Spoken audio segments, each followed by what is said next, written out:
As an immigrant to this country, I would like to say a few words to my fellow Americans and to our friends around the world about the events of recent days. Now, I grew up in Austria. I'm very aware of Kristallnacht, or the Night of Broken Glass. It was a night of rampage against the Jews carried out in 1938 by the Nazi equivalent of the Proud Boys. Wednesday was the day of broken glass right here in the United States. The broken glass was in the windows of the United States Capitol. But the mob did not just shatter the windows of the Capitol, they shattered the ideals we took for granted. They did not just break down the doors of the building that housed the American democracy, they trampled the very principles on which our country was founded. Now, I grew up in the ruins of a country that suffered the loss of its democracy. I was born in 1947, 2 years after the Second World War. Growing up, I was surrounded by broken men drinking away their guilt over their participation in the most evil regime in history. Not all of them were rabid anti-Semites or Nazis. Many just went along, step by step, down the road. They were the people next door. Now, I've never shared this so publicly because it is a painful memory. But my father would come home drunk once or twice a week, and he would scream and hit us and scare my mother. I did not hold him totally responsible because our neighbor was doing the same thing to his family, and so was the next neighbor over. I heard it with my own ears and saw it with my own eyes. They were in physical pain from the shrapnel in their bodies and in emotional pain from what they saw or did. It all started with lies and lies and lies and intolerance. So being from Europe, I've seen firsthand how things can spin out of control.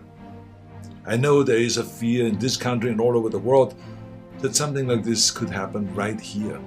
Now, I do not believe it is, but I do believe that we must be aware of the dire consequences of selfishness and cynicism.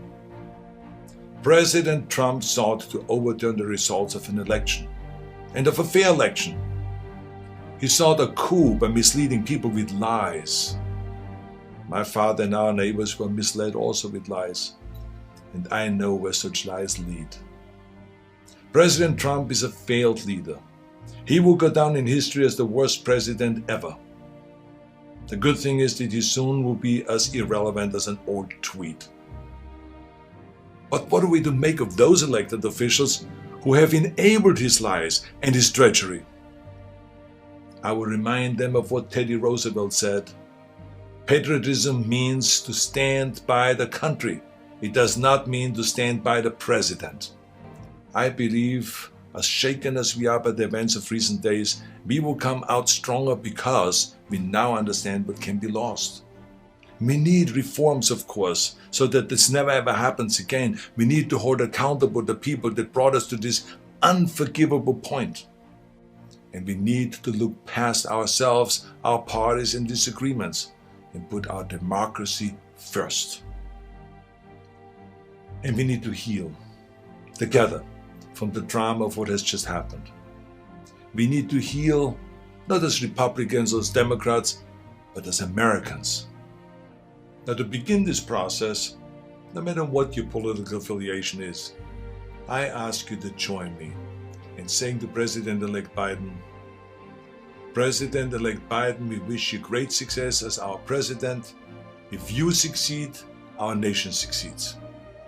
We support you with all our hearts as you seek to bring us together. And to those who think they can overturn the United States Constitution, know this: you will never win.